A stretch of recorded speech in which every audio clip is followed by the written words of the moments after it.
Can you hear me?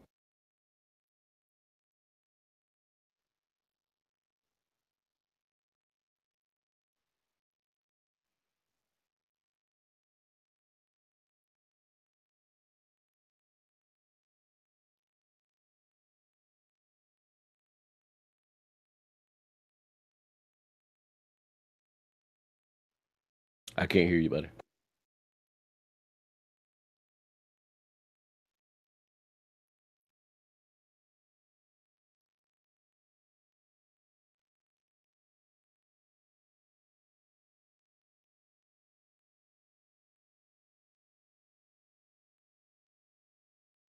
Not getting audio from you. I see you. No audio, though.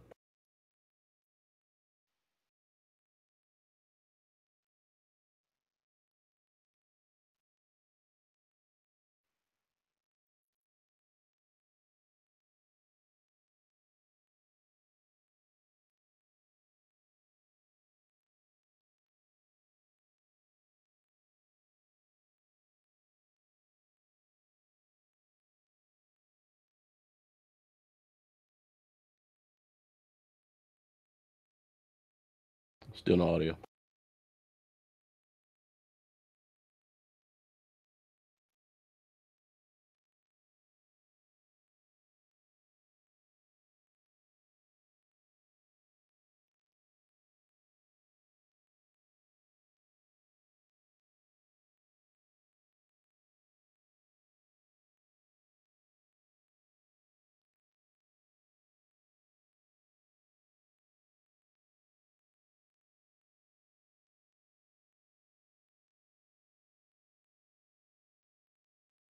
Still don't hear you, man.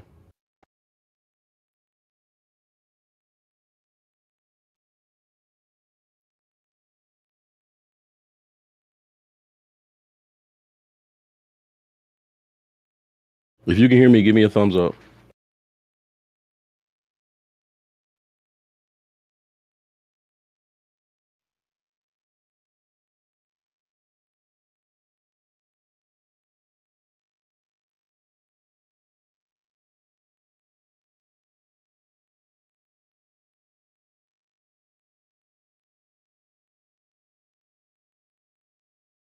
Can't hear you, Bill. Can I hear you?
It's time for the final word in sports all across the state.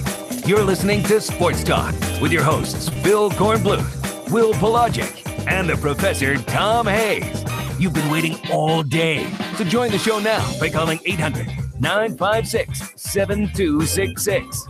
Well, the biggest advantage is you only have to win 3 games to win the whole tournament. And I don't know that our team is built to win 4 or 5 in a row, just from the standpoint of sheer numbers. I don't know if we have enough depth that we could withstand that. We have a lot of guys that play heavy minutes, and so I think that would be extremely challenging. I couldn't leave the way I left. We lost to Kentucky. I ain't beat Kentucky. We didn't beat Kentucky none 4 years I've been here. So, that's one reason, just that game alone. Getting injured in that game. I actually got injured on the 10th play of defense. So, playing that whole game and then going to get those tests and stuff, just realizing that, I have an opportunity to come back with the team that, that we have coming back this year. We have an opportunity to do something special.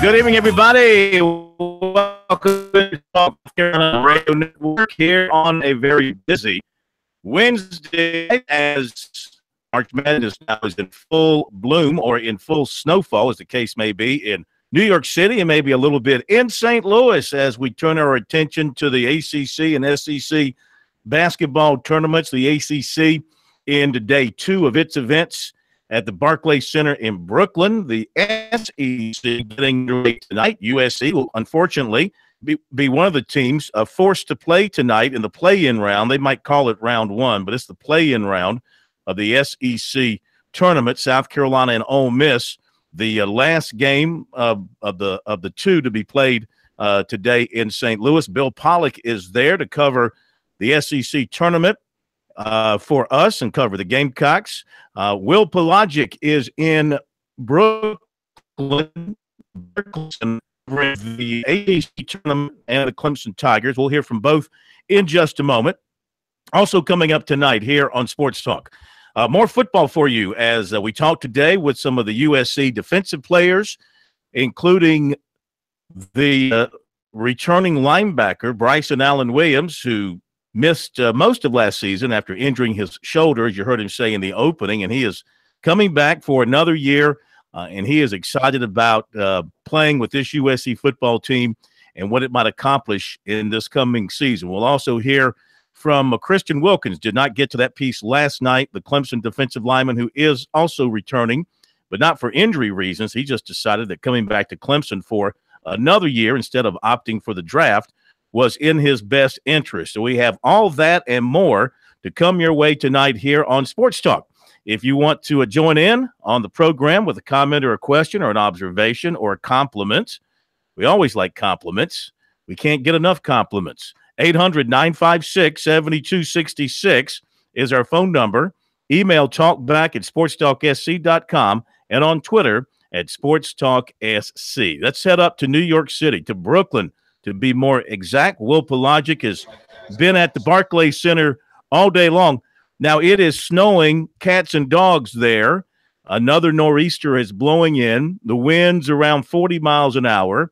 Over 100,000 people in Jersey are without power, and I'm sure New York City also are without power.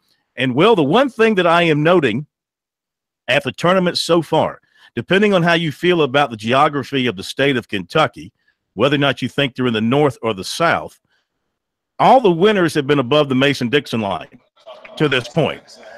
That's got to be worrisome for the teams from the south that are still there. That now, you have to include Louisville there, and people argue whether Kentucky's in the north or the south. But for argument's sake, let's say they're in the north.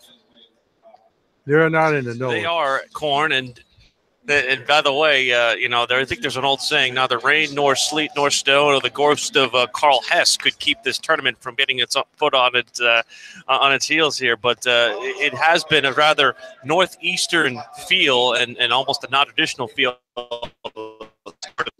Again, a lot of non-traditional powers having some real good fortune early, and no one other than the Boston College Eagles, who just got done here a little bit more than an hour ago with a 91-87 victory over NC State, and they led by as many as 17 in that contest. But NC State came roaring back. They had an 11-0 run at one point to draw back even. Never did take the lead. Jerome Robinson, the runner-up for ACC Player of the Year, hits a shot with 17 seconds to basically put BC up to stay, and that's the team that Clemson will take on tomorrow. A 74-70 victory for the Tigers over the Eagles way back on January 3rd in Chestnut Hill. And the one thing that Clemson will have to contend with is not only Jerome Robinson, but also the backcourt partner with him and Kai Bowman. Also, Nick Popovich, who is very big inside, will be an immense test for Elijah Thomas. And the one thing that he can do that the guy who they would have played if they would have played NC State, Omer Yurtseven, is that he can kind of step out and stretch to the floor. And that's something that Clemson was able to contend with when they didn't or when they had Dante Grantham. They do not have him here in this game, and that certainly really puts the onus on Elijah Thomas. Well, the key point is we've seen Boston College, and even though they've been down a few years, particularly this year psychologically, when that team is hitting those threes and bombing from outside, Boston College can beat any team in the ACC. I really do believe that. And they're a dangerous team right now. And Phil, you know about Kai Bowman because you followed his recruiting. Didn't he was a great football player at North Carolina, and then South Carolina recruited him because he said he wanted to play basketball, and then he ended up going up north to Boston College. But I think he's a North Carolina kid. I think you're confusing him with Michael Bowman. No, I think you're confusing him with Michael Bowman. I think it was Kai Bowman. Look him up. I don't recall. Okay. I don't recall. But they played early in the year, Will, at Boston College, and Clemson won 74-70 to give the Tigers a 2-0 start. They did have Dante Grantham that game, and Grantham was huge, 23-14 in that win. Robinson was huge for Boston College. With 28 points against the Tigers, 6 3-pointers that day, Will. The question is now, after having played 2 games and having been pushed to the limit today by NC State, how much will BC have in the tank for a third straight day tomorrow night? Well, it's funny asking Jim Christian that after the game. I basically asked him, hey, what is the advantage to playing 2 games, or are you looking at a game that possibly your team could be maybe run out of the building because of the fact that you've played a pair? And he said if they were going to play again tonight, I think all of our players would volunteer for that. So they seem to believe that the fatigue factor is only a mental thing that they have to overcome. They believe that they have the ability with the way that they've gone in and kind of gotten their sea legs. And that's one thing that Brad Brownell is concerned about, too, is the fact that you have some guys who haven't been in this building, who haven't played in New York in this setting. It'll be a very interesting test to make sure whether or not the younger players on Clemson's squad are not spending too much time staring at the tall buildings and staring at the sight patterns here that they'll have at this Barclays Center venue. Yeah, BC has that advantage of 2 games behind them, used to the venue. They've broken the sweat, so to speak. Yeah. And they're now Cinderella. BC is now Cinderella of the ACC tournament. Think about this. This is what Clemson's got to be careful of, thinking that this game is already won because everybody thought we'd be facing NC State. Not going to happen. NC State could not play defense today. They played great offense in the second half. They could not come up with stops.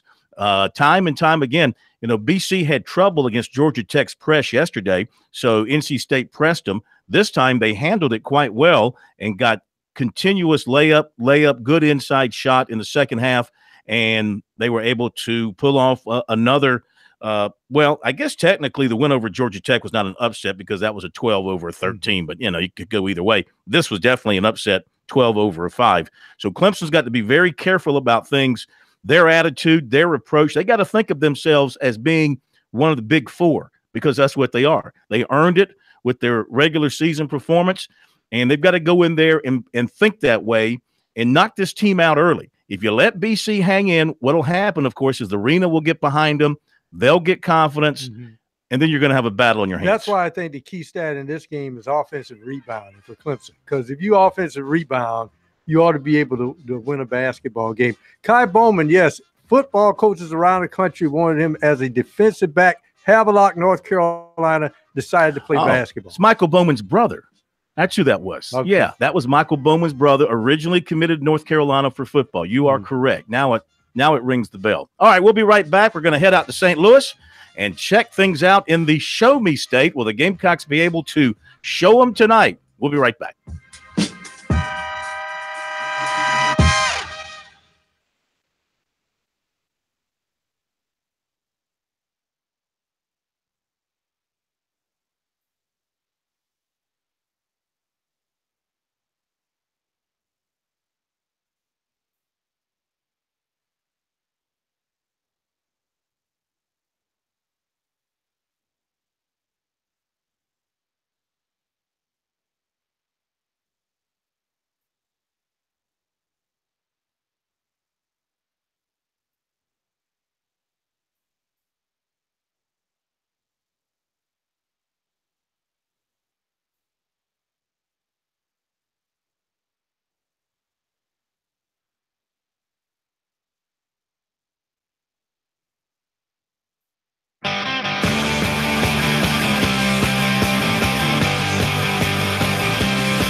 Sports Talk is the sports talk show of Main Street, South Carolina. From the coast to the mountains, we cover it all. All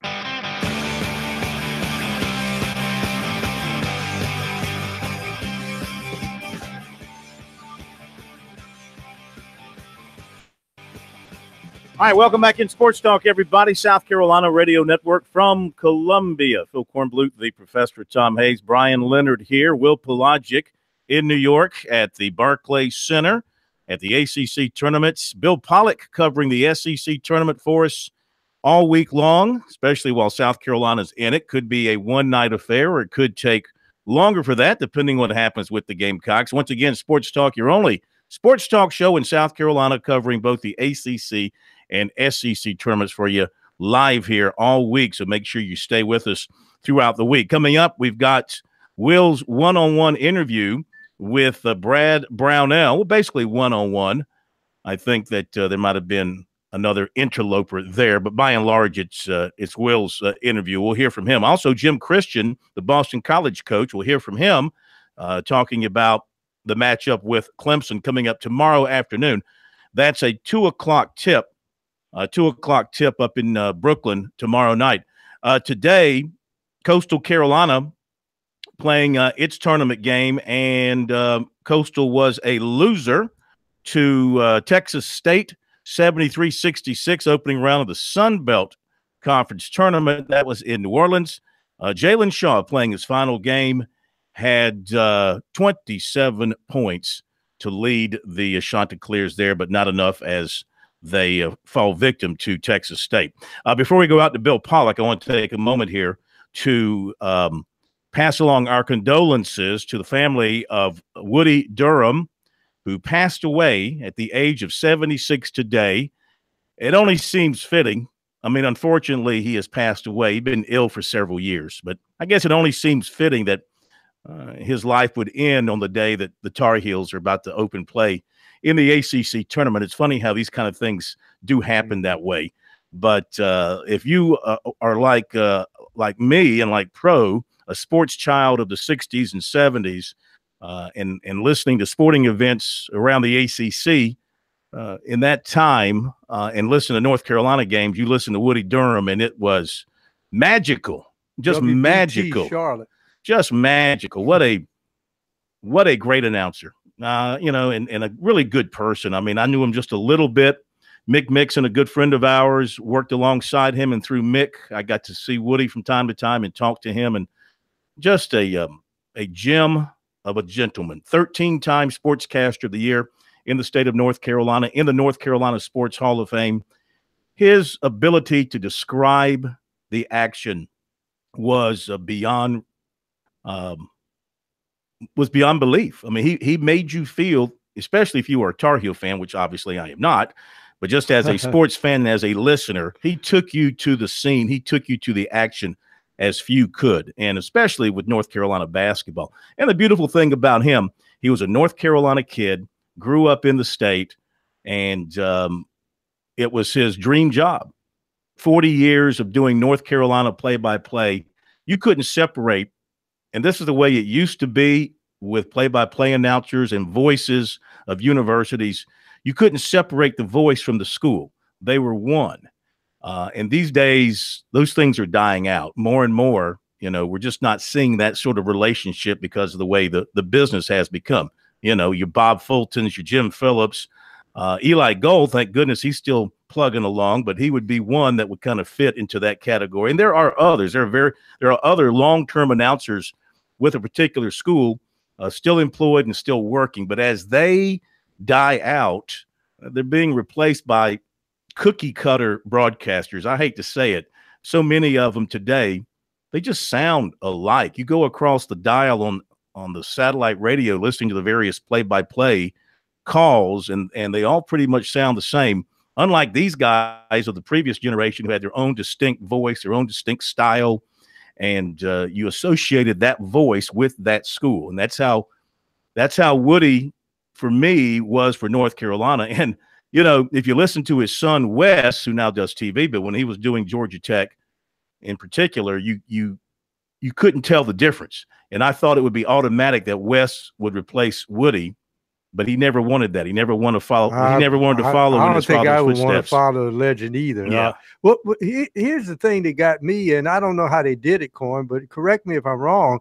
There were times when I guess he was feeling so good at the ACC tournament that sometimes you would hear him do other teams' games, almost like he was doing the whole tournament. Well, they did that. Yeah, they still do to this day. Those networks, the North Carolina Network, NC State, Duke, they do all the games. The announcers would do each other's games like that. Yeah, so it is it's sad. It's very sad because at 76, it's way too young. And plus, you know, he stepped away when he could still do it, but he was starting to feel himself slipping. He once told me that walk away, you know, before you lose it. And he felt that he was starting to lose it, and that's why he walked away when he did. So our thoughts to the family of Woody Durham.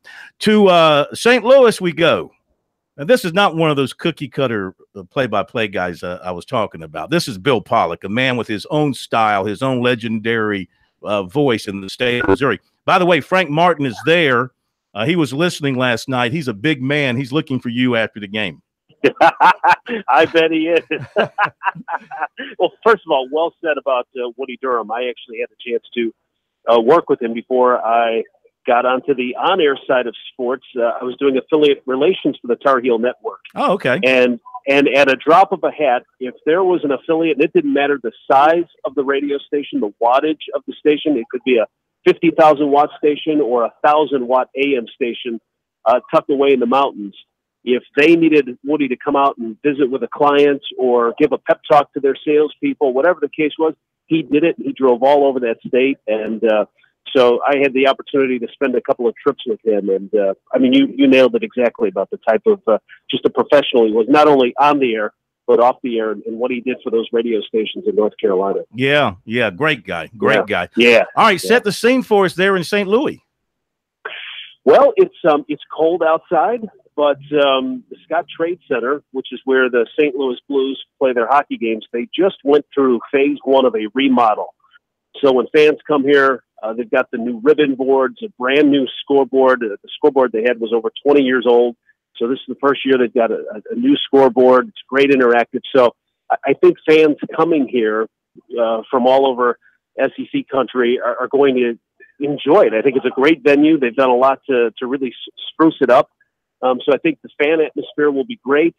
I'm sure Kentucky is going to travel well. I'm sure there will be other teams that travel well. And, of course, here locally for us, the big excitement and the big news that came down just a couple of hours ago is that Michael Porter Jr. is going to dress and play tomorrow for Mizzou. So it couldn't come at a better time for them. They were about 7 deep going into this game. They lost Cullen Van Leer, a sophomore guard, to a torn ACL.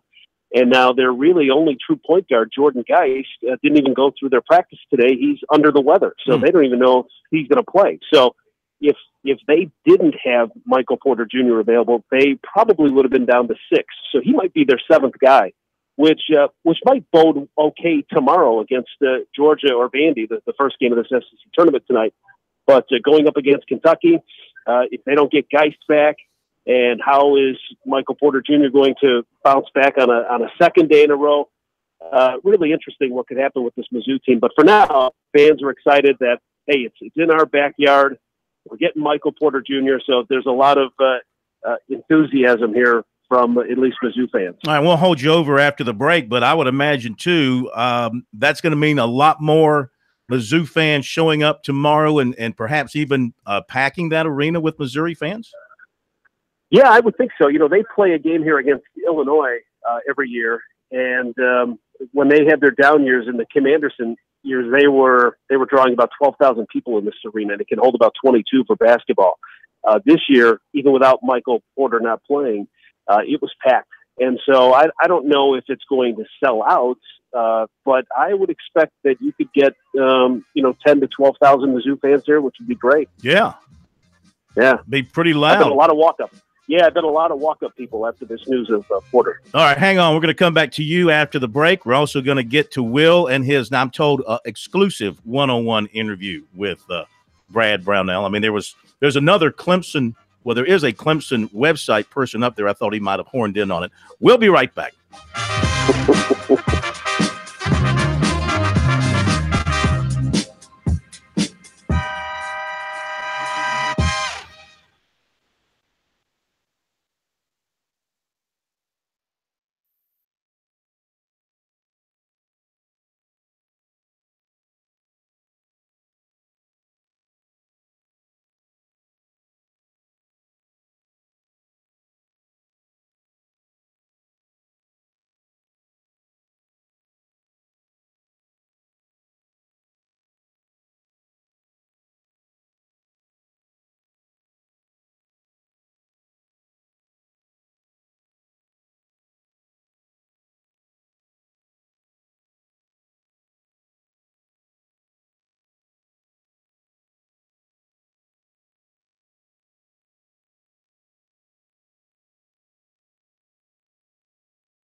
We continue Sports Talk South Carolina Radio Network, our ACC tournament and SEC tournament coverage here on a Wednesday night. Will Pelagic up at the Barclays Center in Brooklyn. Bill Pollock at the, what's it called? The Scott Center?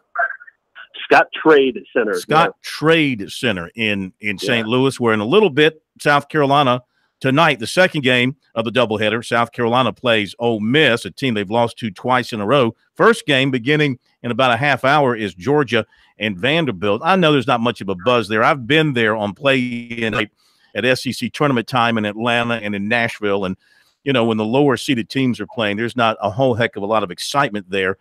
The teams have to generate their enthusiasm and their excitement. This South Carolina Ole Miss battle, Ole Miss in a situation where they're transitioning to a new coach, and they've had a down year, and South Carolina, coming off the high of last year, had to take a step back this year. How do you see this one playing out tonight from what you've been able to take in there in St. Louis?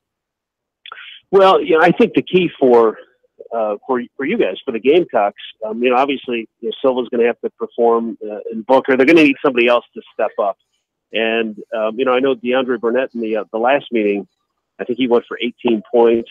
He's been struggling of late. So, there's an opportunity. I mean, this team, Ole Miss, is kind of limping into this tournament. So I think there's a real good opportunity for Frank Martin to get his players ready for this game and get them on to the next round against Arkansas.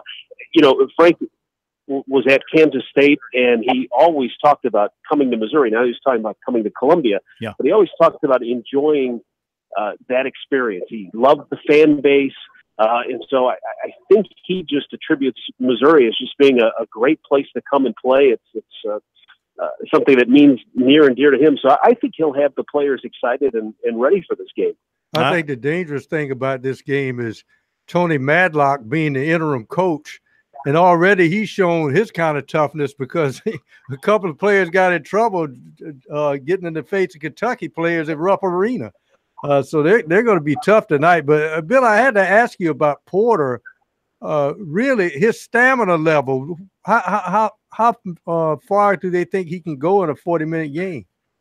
Yeah, that's a great question. And Cuonzo Martin, the coach, didn't really want to speculate. And, he said what he's going to do is he's just going to coach him like a basketball player. If he gets in foul trouble, he'll bring him out. He's not going to start.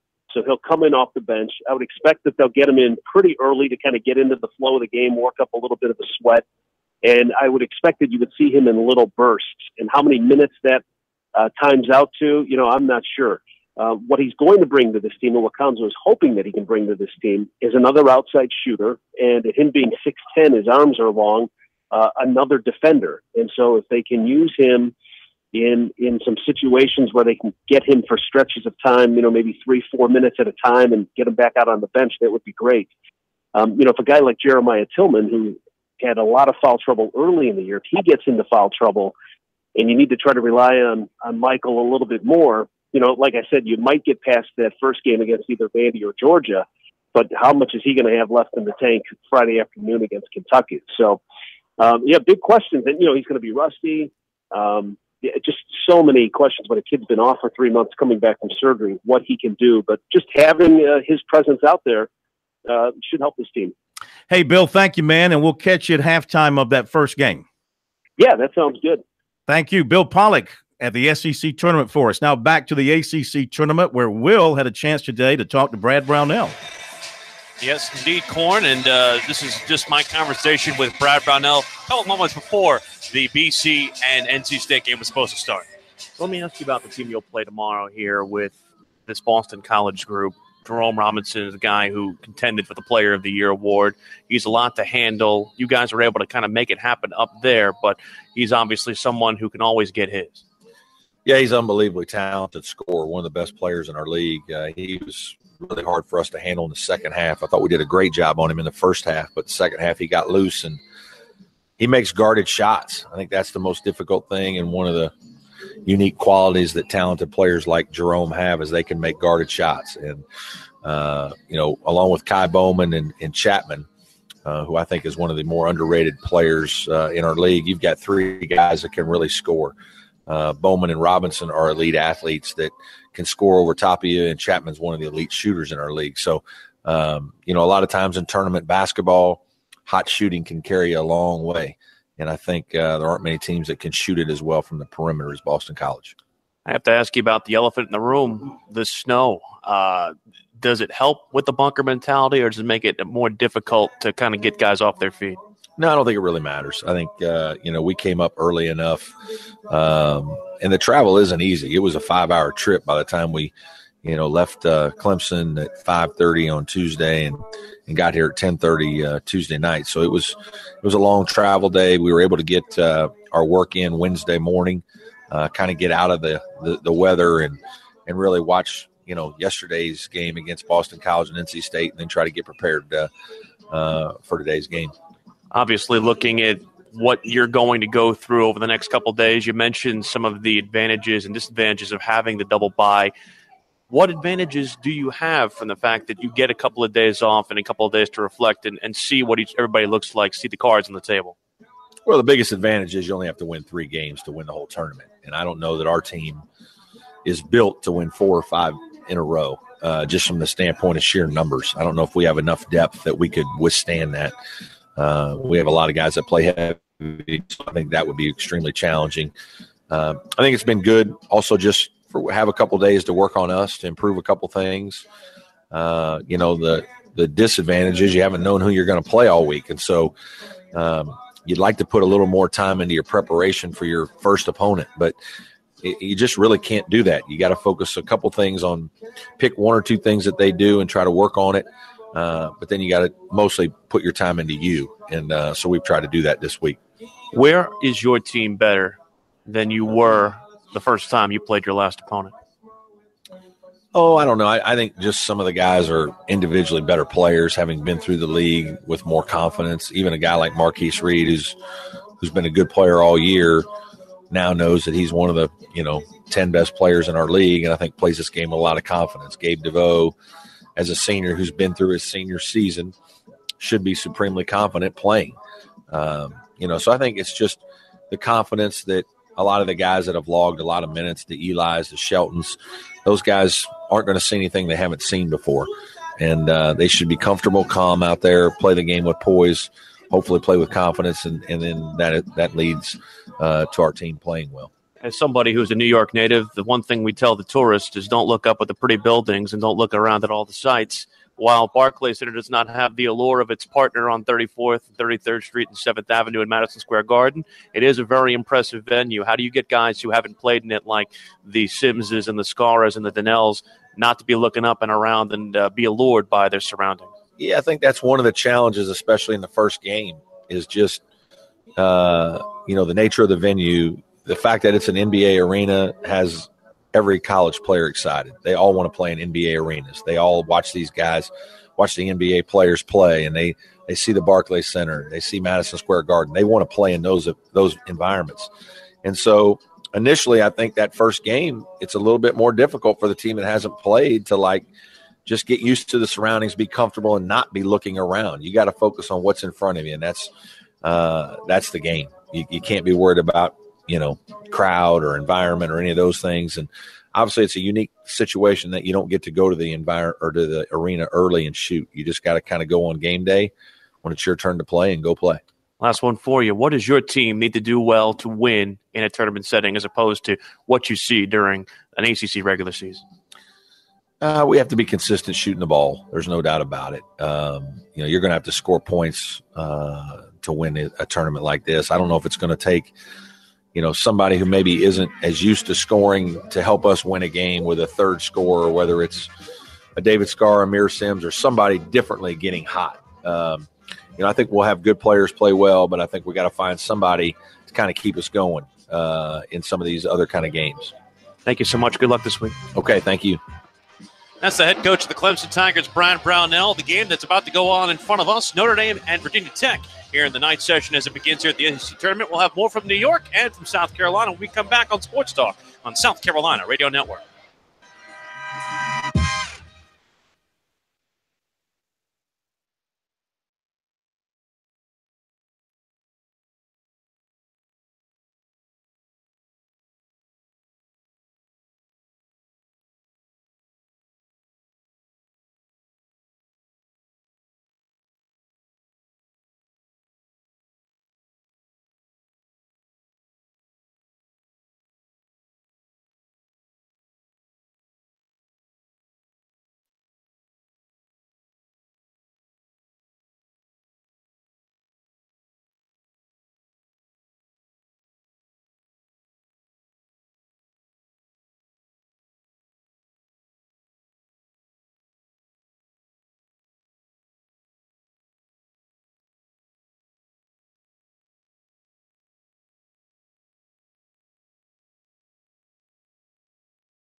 Now back to Sports Talk, South Carolina's most listened to sports talk show for more than 30 years.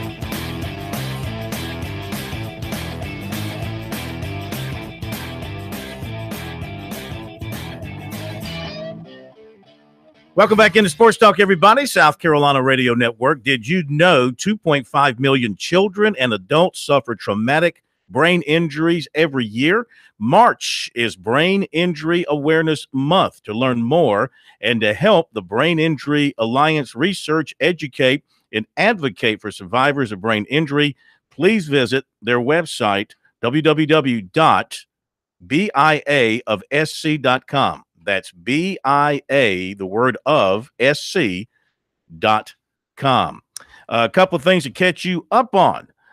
First of all, baseball, USC up on North Carolina A&T, 7-1, playing over at Founders Park. This was a 1-1 game till the Gamecocks scored a run in the 5th, 3 in the 6th, and 2 in the 7th to open things up. Pitching today for the Gamecocks, Logan Chapman started, went 3 2/3. Shook came in, went 2 1/3, and the other Chapman is now on the mound for South Carolina. He has worked. That's Ridge Chapman. He is on the mound and has worked an inning. So USC on the way to a victory, 7-10-2 for USC, 1-5-0 for North Carolina A&T. Clemson and Michigan State playing tonight at Fluor Field in Greenville. I think that's a 7 o'clock start. And on the mound tonight for the Tigers will be Spencer Strider as they look to continue their winning ways here early in the season.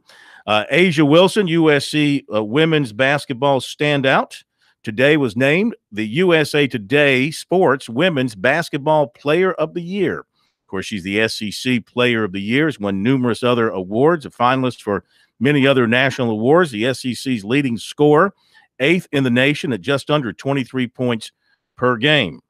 And last night, the College of Charleston. Wow. We got one team dancing. We know that, and we'll have a second one. We know Clemson's going. The College of Charleston won its way into the NCAA tournament by defeating Northeastern and in the finals of the CAA tournament at the North Charleston Coliseum. First time since 99. Is that right? I think it's the first time since 99 that Charleston has made the dance. Believe. Earl Grant, the coach, here are a few of his comments following last night's win. Amazing grit by the players, amazing toughness, amazing belief, not giving in. We knew we were going to win it, but we didn't realize it was going to get that much adversity throughout the game. But we believed we were going to win it, and I just give them credit for hanging in there. And then the thing, the other thing, I gotta give credit to God because the Spirit of the Lord was in the building. I'm just telling you. And, the combination of that's the most important thing, but the players' belief and grit in each other was unbelievable.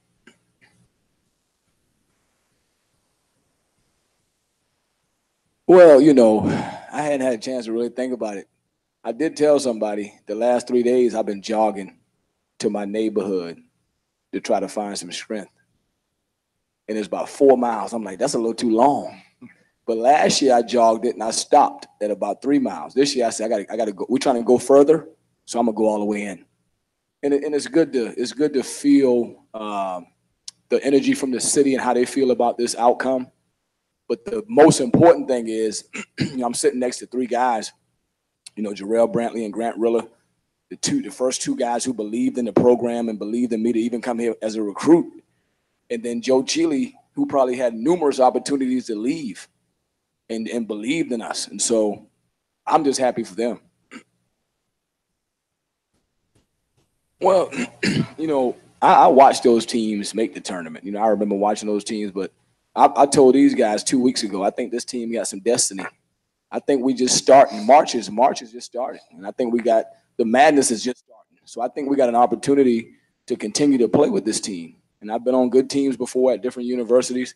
I think this team is special. And I told them that 2 weeks ago that we just getting started with the conference tournament. Yeah, I don't know. I'll think about that in April. Maybe when I go to some coaches retreat in April to the Final Four, I'll really sit back and think about that. But right now, I just want to enjoy these guys. And, 99 was a long time ago. I know that. And so I'm just really happy we were able to find a way to get it done. All right, congratulations to the Cougars of the College of Charleston as they move on to the tournaments, and they'll be joining Clemson. We know that. No matter what happens up in Brooklyn, the Tigers will be dancing come next week. And the one thing they can do for themselves, Pro, by winning and getting at least to the championship game on Saturday is improve their seeding, maybe a spot or two for the NCAA tournament selection committee. You wonder how much emphasis they put on these tournaments, because oftentimes you'll see a team that's had a good year and be like a 7 or 6 seed going into the tournament, make a deep run, get to the championship, maybe even win the championship, but it doesn't boost their seed all that much. So you really wonder, is Clemson going to be much higher than a 5? If you go by Joe Lunardi, if you swear by him, he's had them at a 5 here most recently, a 5 or a 4. You wonder if they can really improve themselves by making a deep run here at the ACC tournament. For them, this is a chance to win the championship if you're Clemson. This might be their best chance in a lot of years. I mean, they made the final once before when it was in Charlotte and couldn't get it done. This might be one of their best chances. This might be a good chance if they're dancing with their three-point shooting, because they like to take a lot of threes, and they're very confident if they're hitting them. And it seems that they play crisper defense when they're hitting their threes. Obviously, if they don't hit their threes, a lot of those missed threes carry them off wide, and that turns into fast breaks wherever they play. But this Clemson team, I think, plays strong defense, and if they can keep their big people out of foul trouble, they've got a chance to make a run. Improving their seeding, I don't see it either, Phil, but I think improving their confidence going into the big dance would be more valuable than anything. All right, Will, we've had a couple of upsets there already today. The number 9 seed Louisville beat Florida State, and then the number 12 seed Boston College beat number 5 NC State. Coming up, you've got the number 10 Notre Dame facing number 7 Virginia Tech, and then the number 11 Syracuse against the number 16 North Carolina. I imagine it's going to be a packed house tonight if people can get in there with the Tar Heels playing, of course, Syracuse in the house, and the all those fans of Notre Dame in the New York City area. Yeah, the crowds have been probably not as big today as they normally would have been because of the weather. But, again, a lot of people are making use of mass transit with the fact that, like I said yesterday, Atlantic Terminal is centrally located here on the route. A lot of trains can get there right here where Barclays Center is. Notre Dame, of course, a very large New York presence, so they're certain to have a lot of fans here. And we know one of the best traveling schools in the ACC is North Carolina, and we've already seen some North Carolina blue in the stands already because they have the night session, as you mentioned. I think tonight's session could be at least the most attended of the tournament so far because of the fact that you have the conflicting styles here with Syracuse, obviously, and North Carolina. But, again, Virginia Tech, still a lot of maroon and orange in the stands as well. So it should be an interesting one tonight. I'm very much looking forward to Notre Dame and Virginia Tech. I just hope that Buzz Williams doesn't sweat on me. That's all. Yeah, be careful about that. By the way, in case you're wondering, New Jersey Transit has canceled all its bus service today up in the New York and New Jersey area. You're not needing a New Jersey, what's it called? The bus to New Jersey? There's a special name for it. The path Yeah, the PATH train. Yeah, you don't need that, do you? I don't need that unless I don't need that till Sunday when I'm flying out of Newark. Okay. All right, well, stay warm and stay out of the way of flying sweat, and we'll get back to you in the next hour. Get your updates from the game that'll be tipping off in just a little bit. We have some Dabo Sweeney in tonight. The Tigers had their first kind of controlled scrimmage today. Their big scrimmage is next Wednesday, but they had their first kind of controlled scrimmage today and situational scrimmage. He did talk with the media afterwards. We'll have that for you coming up. Also, USC's Bryson Allen Williams, who talked to the media today, I think for the first time since he was hurt. Yeah, I was thinking, did he talk to us at the bowl game or at any other time since he's been hurt? I don't think he did. Yeah, so we'll bring that to you as well coming up. Recruiting in our next hour as well. So don't you dare leave us. We'll be back. Sports Talk.